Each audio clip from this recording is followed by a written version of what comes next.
Hoje eu vou conversar com um amigo de ondas, de longa data também, amigo do que dividimos o mar, pegamos ondas, fomos juntos e hoje nós vamos conversar também, a colega de profissão, vamos conversar de algo ligado à praia, ao mar, mas de uma outra perspectiva, uma perspectiva onerosa ao contribuinte. Estou falando com o Diogo Levi, advogado, colega de longa data, que vai falar sobre, trazer uma pincelada aqui de uma maneira geral, sobre questões ligadas ao laudêmio, questões que sempre, provavelmente aos nossos santistas e da Baixada, temos aí algo que sempre, que nós conhecemos por gente, já existia, né? E eu queria agradecer a presença aqui do Diogo, obrigado por ter vindo. Obrigado a todos. Eu que agradeço aqui o convite para falar de um tema que é tão caro, né, a nós santistas aí, a nós que vivemos próximos da orla, aí, próximos ao mar. Então vamos falar aí, ainda que genericamente, né, dar um panorama aí sobre as cobranças da SPU. E aí isso entra laudêmio, taxa de ocupação, foro e uma cobrança também sobre o uso da água, que é uma novidade aí relativamente recente, que é para garagem de barco, estacionamento, fundeio de navios e por aí vai. Você vê que a cobrança ela vai se adequando, não importa. Vamos falar do laudêmio, que o tema central aqui, inicial, aliás, um posto que vem da Repórter lá de 1820, depois da Constituição, depois da Independência, e eu acho que das primeiras Constituições ali já constava esse imposto, né? Um imposto por Dom Pedro I, se me falha a memória, que colocou e instituiu já nas Constituições de 24 e tudo mais, né? E até hoje perdura. É coisa realmente muito antiga, né? E nós que criticamos muito aí essa questão das cobranças que a União faz, esses imóveis, todos os imóveis, por exemplo, da Orla de Santos, todos os prédios da praia, todas as marinas, do Brasil inteiro, isso vale para o Brasil todo, são imóveis de propriedade da União. Então, muitas vezes, aquele que acha que é dono, não é. Ainda que ele tenha uma escritura, um título em cartório, ele se acha dono, mas, na verdade, a propriedade é da União. E a União faz as suas cobranças sobre esses imóveis. Então, cobra diversas taxas. Isso é algo muito antigo, então na doutrina a gente acaba criticando demais porque é um instituto, né? É uma forma de cobrar, uma questão medieval. Sim. É realmente muito antigo, muito atrasado e existe obviamente uma força, né, no Congresso, todos são contra essa cobrança, esse ônus que é gerado para os nossos imóveis aí do litoral como um todo. Mas, por enquanto, as cobranças estão aí vigentes, tem muita briga judicial, extrajudicial, mas o panorama vem, ainda que paulatinamente, vem melhorando, sim, aos poucos. Esse dinheiro é destinado também para a família real brasileira, né? Embora a gente não viva numa monarquia, mas tem uma destinação, uma porcentagem vai para a família real e aqui eu olhei de Bragança, né? Isso aí eu não sei se isso é... Mas eu acho que cabe numa porcentagemzinha até, que é absurdo. Existe essa ideia, né? Muita gente imagina que o valor que nós pagamos lá para a SPU, né? Aquele DARF que chega a cobrança, vai para a família real. Isso é verdade em parte. Isso vale só para uma enfiteuse lá, só para uma questão específica lá no Rio de Janeiro, porque ainda é uma questão assim intrincada, uma enfiteuse civil, que ainda vai para os herdeiros da coroa, coisa super antiga, mas o geral, tudo que nós pagamos vai para o cofre único, para o cofre geral da União, né? É uma contraprestação pelo uso desses imóveis. Terrenos de marinha, né? É algo que realmente a gente... E como é que é computado esse imposto, além do IPTU que nós pagamos municipal, então quando você compra um imóvel feito à praia, você paga... São 3 cobranças, o IPTU, o condomínio, que é um imposto privado, e o laudêmio. Como é que é computado isso? Esses imóveis da Orla, eles acabam ficando mais caros, né? Realmente, e a operação jurídica em si também, ela é mais difícil.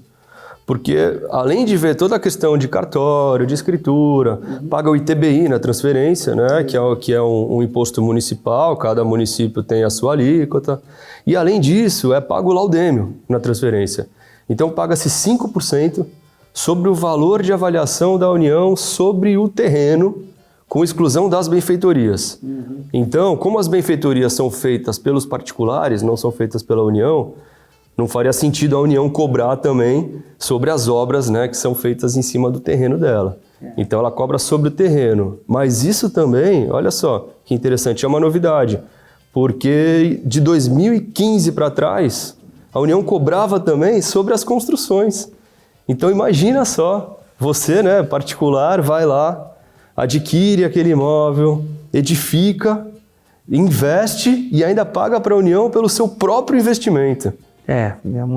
Ainda bem que houve um avanço da doutrina, da jurisprudência, né, com relação a isso, e a ideia é que se avance mais também, para também diminuir, né, do próprio o proprietário que despende ali um valor enorme e tem ainda que ainda dispor a União que recebe outros impostos, até na própria transferência e comprando um imóvel desse recebe vários impostos também. Quer dizer, ela recebe mais de uma vez por um imposto que foi estipulado lá atrás, há 2 séculos atrás, e que a evolução tende a sumir, né? Sim, é muita discussão sobre isso, porque para nós sabermos qual é o imóvel da União, é um critério assim muito complicado, porque é a linha do pré-amar médio de 1831. Imagina para um perito entender qual era a média das marés naquela época, em 1831. Então são discussões de todo tipo, discussão técnica, de topografia. Aí existe também uma necessidade, né, de um conhecimento em oceanografia, porque tem a influência das marés em relação a isso. Era um oleômetro. É muito complicado. E, assim, para dificultar mais ainda a vida dos particulares, a União instituiu uma cobrança sobre o uso do espelho d'água. Então, essa questão do espelho, ela tem um reflexo, obviamente, negativo nos terminais portuários, nos entrepostos, nas marinas, nos clubes, toda estrutura náutica, toda estrutura portuária. Obviamente, você tem que ter um espaço para fazer uma atracação de navio, o lugar para fazer o fundeio, né? Tem até as plataformas de petróleo. Então, toda a estrutura que fica sobre as águas, hoje em dia, ela também é passível de cobrança. Exatamente, e são 2 questões aqui. A frota privada aumentou muito. Se você imaginar que 20, 30 anos atrás tinham menos lanchas do que nós temos agora. Então, houve uma evolução com relação ao particular comprando isso, então ele tem mais um desgaste. E, por exemplo, outra situação é aqui. Vai ocorrer a modernização dos portos. E imagina, a privatização, você tem que ter pelo menos um incentivo, alguma coisa. E mais imposto para ser cobrado, né? Mais cobrança, mais burocracia, o nosso já tão conhecido, né, e repetido aumento do custo e do risco Brasil. Que agora aumentou mais ainda. Que aumentou mais ainda, mas como eu falei há pouco, assim, o panorama ele vem melhorando aos poucos, né? Então existe atualmente mesmo, coisa recente, de 2020, uma expectativa de alienação desses imóveis. Então, você que tem um imóvel da União, você pode comprar esse imóvel, né? Pode adquirir. Mas não pode adjudicar algo que já é seu? É um procedimento complicado. Muitas vezes o particular acha que o imóvel é seu, mas não é. Ele ocupa um bem público. Aí é complicado. Eu não sei como eles vão tratar isso, porque trata-se como bem público, mas eu comprei com escritura. Com escritura, com pagamento de TBI e com um título nulo. Olha só, a escritura ela é nula, porque o bem público, ele não é nem passível de usucapião. Você não pode usucapiar um bem público. Ah, mas eu estou nesse imóvel há 200 anos. Não importa, se o imóvel é público, não cabe usucapião. Olha que intrincado. Ela vai ter que ter um valor um desconto bem... Exato. Uma porcentagem em cima do valor do imóvel para poder... Porque senão ele estaria pagando 2 vezes o imóvel. E, vai comprar o imóvel, eles teriam que dar uma adjudicação, passar compulsória para todo mundo e falar, escritura definitiva para todo mundo e... No máximo a cobrança ali de um laudêmio, que são esses 5% ali sobre o valor de avaliação. Eu falei besteira, adjudicação compulsória não, eles teriam que passar, dar a escritura para todas as pessoas. Promove a ação e depois, a gente sabe quem é, o dono é a União, então eles teriam que passar a escritura para todas as pessoas que promoverem a ação, né? Sim, porque além do custo, né, gerado para os imóveis, é importante você ter um imóvel regular. Quando o seu imóvel não é regular, você não consegue, por exemplo, vender esse imóvel via financiamento. Então, isso atrapalha o desenvolvimento das regiões litorâneas. Sim. Porque, claro, é muito mais fácil você financiar, vender financiado, do que ter um comprador que pague aquele imóvel à vista. Então, isso também reflete no valor dos imóveis, né? Acaba desvalorizando muitos bens. E quando a gente fala bens da União, a gente tem essa ideia de pensar só nos apartamentos da Orla, por exemplo. Mas são muitos bens da União, como eu falei. Você tem aí os terminais portuários, você tem estruturas náuticas, indústrias marinas, terminais retroportuários. Você tem uma infinidade de imóveis que estão sujeitos a esse ônus, que é uma jabuticaba, aí, como muita gente, né, fala. São coisas que a gente vê no Brasil e nos outros países você consegue destravar esse tipo de área com mais facilidade. Então aqui as dificuldades são grandes, mas as perspectivas estão melhorando e há mecanismos para regularização, há mecanismos para aquisição, há mecanismos de redução dessas cobranças. Sim. Né? Porque muita gente também deixa passar em branco, né? E vai pagando a mais, né? E obviamente que a União, na posição dela confortável, nunca vai informar o particular que está tendo um pagamento maior. Sim, sim. É uma questão que, na verdade, que foi acontecendo, foi ficando e se perpetuou. Inclusive, eu sei que existem ações antigas, eu mesmo, que lá restaram, lá morreram no Supremo com relação a essas questões e com relação a essas cobranças. Eu acho que agora, para você resolver uma situação onde o Brasil agora tem mais de 200 milhões de pessoas, pode a gente imaginar que, como o Santos tem a sua orla toda tomada, mas você tem o litoral sul, por exemplo, a gente fala na nossa região, que pode construir prédios, por exemplo, Mongaguá, Itaém, que tem uma orla toda para ser construída, você tem esses entraves, e aí você tem um problema realmente do financiamento, e você tem essa questão, e como que você vai fazer. Eu acho que deve haver um avanço legislativo e a jurisprudência tem que acompanhar também a fazer essa evolução para poder arranjar os mecanismos, né? Claro, claro, exato, porque e tem uma questão assim que é curiosa. Nós temos dois regimes principais, muita gente não atenta para isso. Então tem o regime de ocupação e o regime de aforamento. Então Santos, por exemplo, 80% de Santos é o regime de ocupação, que é um regime precário, e a taxa é mais cara. A contraprestação pelo uso do imóvel é mais cara ainda. Sim. Então, o que acontece? Obviamente que a União não vai informar os particulares que eles poderiam estar pagando a menos.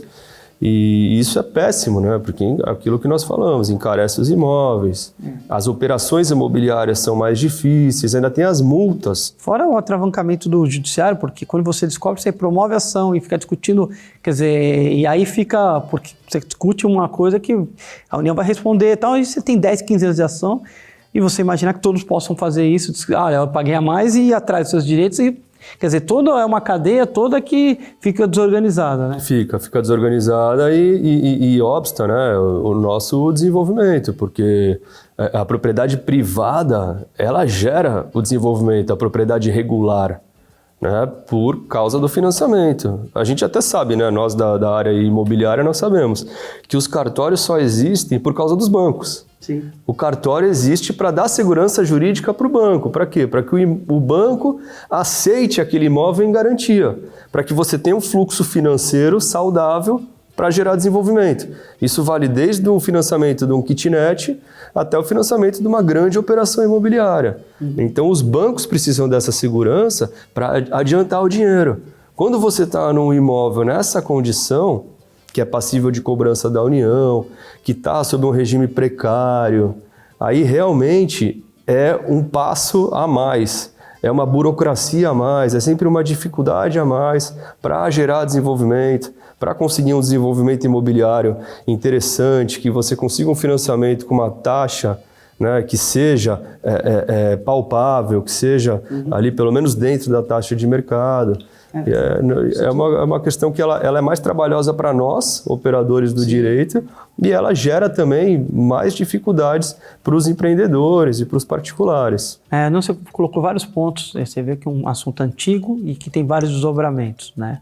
Essa questão da alienação, uma possibilidade, talvez seja que o executivo, o Estado tenha encontrado para poder passar algo. Aí você tem uma questão também constitucional, você vai ter que mudar, porque aí você tem que dar determinado quais são as áreas de marinha na União, quais são os terrenos, você vai ter que fazer toda uma alteração constitucional e tudo mais, mas você dando a possibilidade, penso eu, né, não sei se vai ser provocado através disso, mas penso eu que você alterar algo que é meu para eu entregar para outro, que é a União, que é terreno da União. Por exemplo, a nossa região tem vários terrenos de marinha. Muitos. Nós não somos cercados por terrenos de marinha aqui.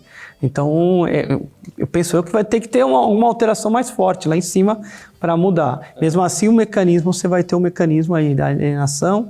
Aí, como que eu vou fazer? Tudo bem, eu vou comprar. Quanto vai ser? E você vai me otorgar a escritura, vai me passar a escritura e vai ser oneroso, não vai ser oneroso? Quanto vai ser? Quanto isso vai também... Quer dizer, você tem uma infinidade de possibilidades aí, né? Tem uma infinidade de circunstâncias aí. É daí que eu trouxe a ideia dos regimes. Tem o regime de ocupação e tem o regime de aforamento. O regime de ocupação, se você quiser adquirir um imóvel desse regime, e aqui nós tratamos da grande maior parte de Santos sob esse regime, que é precário, que é assim, resolúvel a qualquer tempo, imagina. Então, tecnicamente, a União pode retomar o imóvel. E até me faço até a minha... peço até desculpa pela minha não conhecimento, mas eu posso, através do regime de aforamento, a compra como que fica a compra disso aí? Ou precisa alterar o texto constitucional ou é permitido através disso? Tem mecanismos, tem a lei que é a 14.011, que é a lei de 2020. Essa lei ela é muito interessante, traz mecanismos ótimos para alienação. Inclusive, Alphaville, e aí você vê como a matéria é ampla, né? Alphaville está longe do mar. Sim. Você está trabalhando lá, Santana do Parnaíba, você está lá para cima, né? E Alphaville também é da União, mas é da União por uma outra circunstância, que era um antigo aldeamento indígena. Mas também você está sob as mesmas condições. Lá em Alphaville, eles conseguiram o aforamento. E mais de 500 imóveis já foram vendidos lá em Alphaville. Então, esses particulares que tinham as casas lá no condomínio conseguiram comprar, pagando, e aí essa é uma questão técnica, assim, pagando 17% sobre o valor da avaliação. Só do terreno, com exclusão das benfeitorias. Então, essa é uma questão assim, pontual, que deu muito certo lá. Então, estão querendo pegar, né? O governo quer fazer esse mesmo formato para outras regiões. E, obviamente, que isso seria um sucesso. Qual é o problema? Nós não temos o regime de aforamento na maior parte dos imóveis. O regime é o da ocupação. Aí sim eu vou precisar alterar. Talvez o texto.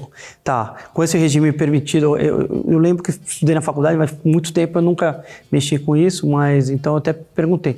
Então, pelo regime de aforamento, agora você falando, até lembrei um pouco, mas a permissão da compra e da alienação, mas não em todas as regiões. Aí eu preciso alterar alguma coisa para permitir isso aí, ou ampliar o texto, ou fazer alguma emendazinha para poder ampliar o texto, para poder abranger tudo, né? Aperfeiçoar esse texto, né? Assim, se eu pudesse sugerir um texto, né? Obviamente, qual seria? Acaba com o regime de ocupação, que é muito ruim, que é o que trava mesmo a região, e traz o regime de aforamento para todos os imóveis, porque aí aquele que quiser comprar, ele vai pagar 17% e não 100%, é o que você falou no início. Pô, né, o Dr. Sérgio falou assim, foi na ferida. Eu vou comprar o imóvel 2 vezes? Claro que não. Você não precisa de coisa. Não, e é uma coisa que está em... É um regime antigo e com a expansão toda imobiliária, por mais que pudesse estar em crise, ela não vai parar. Então você tem 200 milhões, vai ter 250 milhões de pessoas e vai aumentar e vai ser ocupado tudo. Sim. O planeta, a gente vive nele. Então, para as próximas gerações é importante até tirar esses nós aí, porque se você regulariza... A União ela vai continuar recebendo, ela vai ter um sistema de recebimento, mas o imóvel vai ser da pessoa que está comprando e acaba. É importantíssimo isso aí, são coisas... Na verdade, isso aí eu acho que esse país é o país da burocracia, os caras colocam tudo e não resolvem nada, né? Isso é uma situação. E até, só para a gente terminar, uma coisa que também chamou a atenção foi com relação ao espelho d'água. Como que você também faz dentro de cobrar isso daí? Porque isso é importante até para não só advogados que veem o programa, telespectador que tem uma lancha, alguma coisa, e é cobrada essa cobrança em cima da marina, em cima da lancha, da embarcação, para a utilização essa cobrança, ela é contra o titular do imóvel. Tá. Não é contra o titular da embarcação. Sim. Então, se você tem, vamos trabalhar como hipótese, eu tenho uma marina e aí eu tenho ali vaga para 50 barcos, aí eu tenho as estruturas, eu tenho o pier, né? Eu tenho os atracadores, eu tenho o flutuante, aquelas construções sobre a água. Então, o que a União está fazendo? Está falando, opa, você está ocupando um bem público. Que bem público? O mar. E eu vou te cobrar pelo fato de você, né, empreendedor, aí você é empresário que foi lá, que investiu, que construiu toda uma estrutura, eu vou te cobrar pelo fato de você estar usando o dito espelho d'água. E aí, claro, a partir dessa notificação começa toda a briga. Pode cobrar? Não pode? Eu entendo que a cobrança é inconstitucional.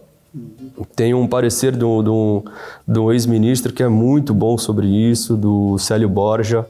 É um parecer ótimo, assim, aí coloca, aí trata de bens dominicais, bens de uso comum do povo. Os desembargadores sabem Borja. Eu acho que é ex-desembargador, né? Ele foi ministro. Foi ministro, foi conhecido. Aí tem esse parecer aí que é muito interessante. E aí você vai tem que usar a doutrina antiga, a doutrina moderna, né? É uma questão muito específica, mas parece aí que a perspectiva a médio e longo prazo é que a SPU, que a União recue dessa cobrança, porque além dela cobrar a taxa de ocupação, o aforamento, o laudêmio, todas essas taxas, ela ainda cobra pelo uso.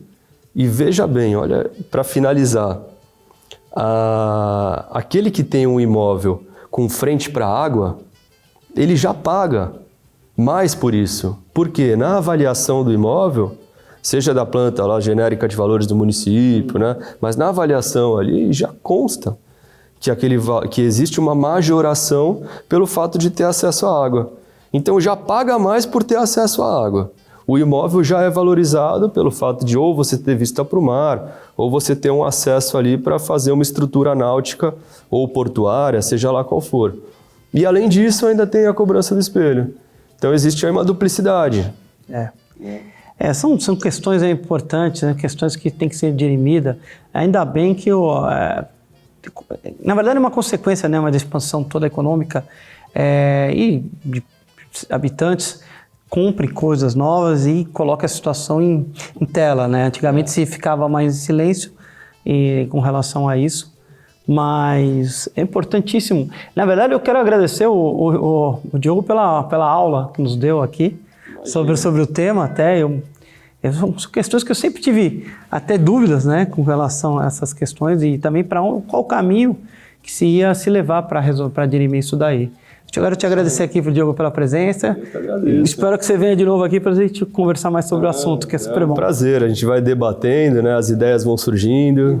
É um prazer estar aqui, estou à disposição. Aqui é a casa do advogado e da população em geral que vê o programa e tem com certeza que nós somos assistidos aí pela Baixada toda e é um tema de extrema relevância para todos, porque muitos têm terreno, não só em frente à praia, mas terrenos também abrangidos pela terrenos de marinha, principalmente a nossa região tem muitas questões envolvendo isso, então foi muito importante. Eu queria te agradecer. Obrigado. Viu? Eu que agradeço. Um abraço, foi um prazer.